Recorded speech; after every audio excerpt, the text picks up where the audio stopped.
अस्सलाम वालेकुम, good morning to everyone.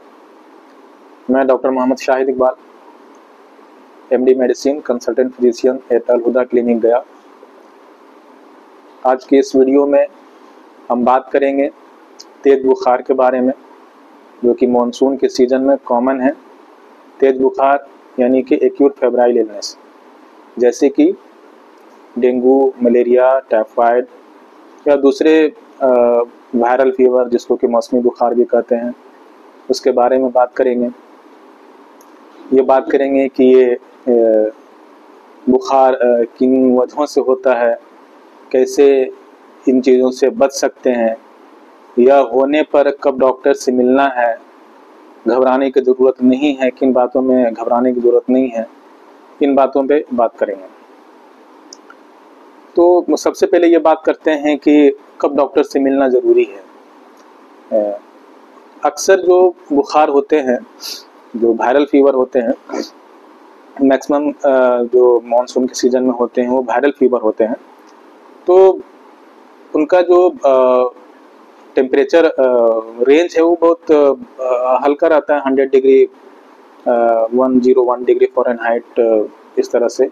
और वो धीरे धीरे जो है कि वो खुद ब खुद 3 से 5 दिन में कंजर्वेटिव ट्रीटमेंट के साथ, मतलब कि पानी के एडिक्वेट हाइड्रेशन, रेस्ट के साथ और कुछ पैरासीटामोल टैबलेट या सिम्टोमेटिक मैनेजमेंट के साथ ये ठीक हो जाते हैं।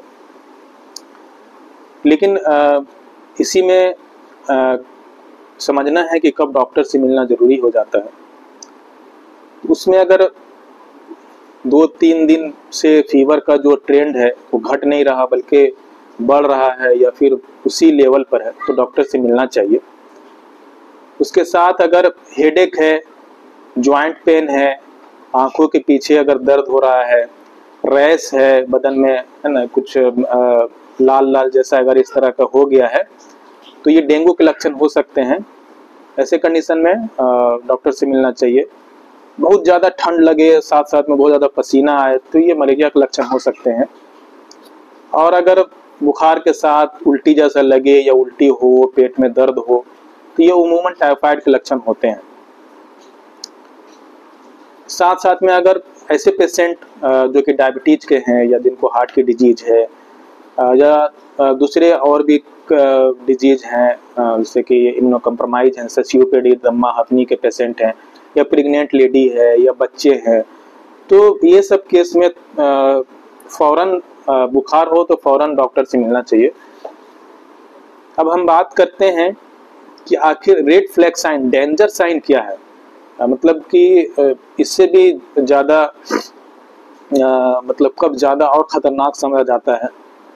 तो अगर फीवर के साथ कन्फ्यूजन हो और बिहेवियरल चेंजेज हो, या बेहोशी हो जाए, या बहुत ज़्यादा बुखार हो, साथ में जो है कि कहीं से ब्लीडिंग हो, जैसे नाक से या मुंह से, है ना, गम ब्लीडिंग, या फिर है ना कि लैट्रिन के रास्ते से, तो ये रेड फ्लैग साइन है। ऐसे में तुरंत डॉक्टर से मिलना चाहिए।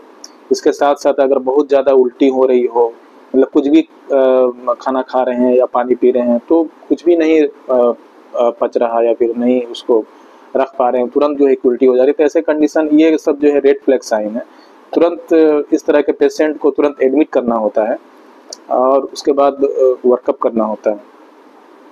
इसके साथ एक बात करेंगे जो कि मैं अमूमन और एंटीबायोटिक अवेयरनेस इवेंट या दूसरे इवेंट में भी बात करता हूँ, कि antibiotic self as a self medication ना लें, ओवर द काउंटर जाकर के एंटीबायोटिक ना लें, क्योंकि मैक्सिमम बुखार है वो वायरल फीवर है।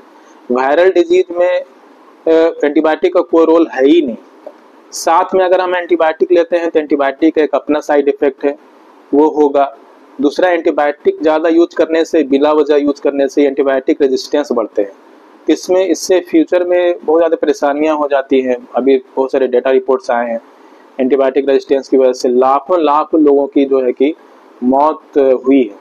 तो अगर हम बिना प्रिस्क्रिप्शन के एंटीबायोटिक लेते हैं, जहाँ पे ज़रूरत हमें नहीं है, जो कि देखा जाता है, तो अगर एंटीबायोटिक रेजिस्टेंस की वजह से अगर किसी की मौत हो रही है तो इनडायरेक्ट वे में हम भी उसके जिम्मेदार हैं। एक बात करेंगे आज हम विडाल टेस्ट के बारे में। बहुत सारे लोग जो है कि आते हैं, विडाल टेस्ट करवा करके आते हैं और बोलते हैं कि हमको जो है कि टाइफाइड हो गया है। और तो ये समझना है कि विडाल टेस्ट जो है वो बहुत कह सकते हैं कि बहुत पुराना टेस्ट हो गया है, बहुत ज़्यादा इसका रिलेवेंस अब नहीं रहा है। और कब रिलेवेंस है या नहीं है उसको हम लोग जो है कि है ना कि क्लिनिकल सिनेरियो से मैच करके देखते हैं। जैसे कि लो टाइटर पे है 1:80 या 1:160 तो बहुत ज़्यादा उसका वैल्यू नहीं होता है। दूसरा कि कितने दिनों के बुखार के बाद टेस्ट किया गया है। तीसरा कि किस एरिया में वो रह रहे हैं, है ना। अगर ये इंडेमिक जोन में रह रहे हैं जहाँ के टाइफाइड बहुत कॉमन है तो इतना टाइटर होना एक आम बात है। अगर हेल्दी पर्सन भी कराएंगे तो उनके ये ब्लड टेस्ट में भी इतना टाइटर इतना विडाल टेस्ट पॉजिटिव मिल सकता है। तो इस चीज़ को समझना है कि विडाल टेस्ट पॉजिटिव आया तो ये ज़रूरी नहीं है कि उसे टाइफाइड है। या फिर बहुत सारे लोग आते हैं कहते हैं कि हमें 1 साल से टाइफाइड हो गया है, हमको ठीक ही नहीं हो रहा। जब कराते हैं विडाल टेस्ट तो पॉजिटिव आता है तो पॉजिटिव आएगा ही, क्योंकि कभी भी अगर इन्फेक्शन हुआ तो वो टाइटर पॉजिटिव आएगा। या अगर कोई वैक्सीनेशन लिए तो उसकी वजह से भी एंटीबॉडी बनते हैं। तो इस चीज़ को समझना है कि विडाल टेस्ट अगर पॉजिटिव है तो ये मतलब नहीं हो गया कि टाइफाइड हो गया, या खुद से जो है कि बगल में किसी से जा करके हम इंजेक्शन लिए जा रहे हैं उससे और फिर बोल रहे हैं कि हमारा ठीक ही नहीं हो रहा। वो दूसरा वजह हो सकता है जो परेशानियां लग रही हैं। एक और चीज जानना जरूरी है, अभी के वक्त में डेंगू का सीजन आ गया है। बरसात में जो है कि डेंगू भी मिलते हैं। तो डेंगू में जो है लोग घबरा जाते हैं, खास करके रिपोर्ट देख करके उसमें देखते हैं कि भाई प्लेटलेट कम हो गया है 80,000 40,000 इस तरह के लोग देखते हैं तो घबरा जाते हैं, पैनिक हो जाते हैं। तो घबराने की जरूरत नहीं है। डेंगू बुखार भी एक तरह से वायरल फीवर है और ये भी उमूमन जो है कि मतलब कि रेस्ट से, पानी से या पैरासीटामोल या सिम्टोमेटिक मैनेजमेंट से ठीक हो जाते हैं। प्लेटलेट चढ़ाने की या प्लेटलेट ट्रांसफ्यूजन बहुत कम लोगों में जरूरत होती है। जहां पर 10,000 से कम हो जाए या फिर ब्लीडिंग हो तो ऐसे कंडीशन में प्लेटलेट ट्रांसफ्यूजन की जरूरत पड़ती है। तो सिर्फ रिपोर्ट देख करके घबराना नहीं है। दूसरा कि हम लोग सिर्फ प्लेटलेट का रिपोर्ट नहीं देखना होता, उसमें कुछ और भी पैरामीटर देखने होते हैं।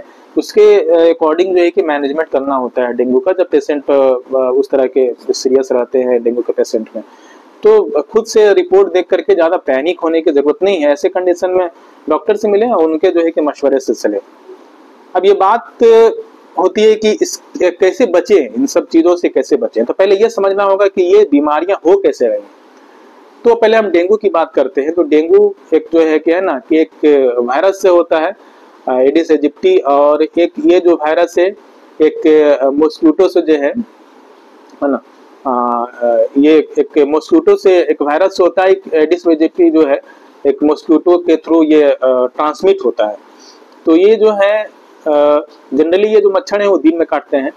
तो बेटर ये है कि जहाँ पे ये ग्रोथ करते हैं उसको उससे उसका बचाव किया जाए। जैसे जहाँ पानी जमा हो जाता है, जैसे कूलर है, गमला है ना, टायर है, या जहाँ भी जो है साफ पानी अगर जमा होता है तो उन जगहों पे ये मच्छर ग्रो करते हैं। तो पानी जमा होने से रोकना है। और जो है कि मच्छरदानी का इस्तेमाल करना है, फुल स्लीव है ना, पूरा कपड़ा पहनना है, बच्चों को भी और सबको भी, है ना।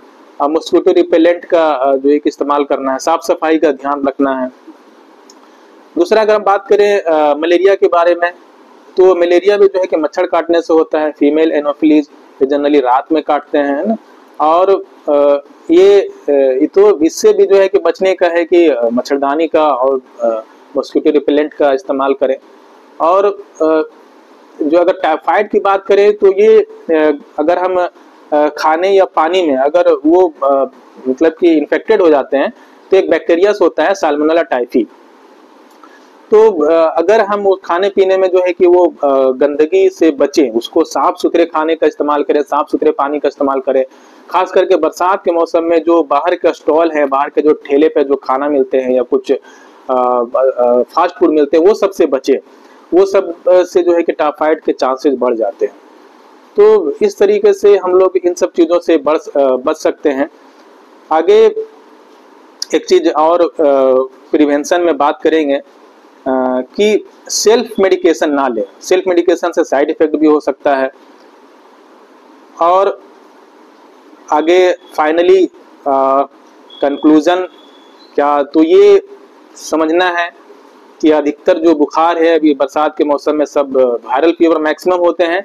तो इसमें पैनिक नहीं होना है। 3 से 5 दिन में ये उमूमन ठीक हो जाते हैं, पानी के साथ, रेस्ट के साथ, है ना। और जो है कि कुछ सिम्टोमेटिक ट्रीटमेंट के साथ ये ठीक हो जाते हैं। एंटीबायोटिक खुद से ना लें और रिपोर्ट दे करके घबराएं नहीं।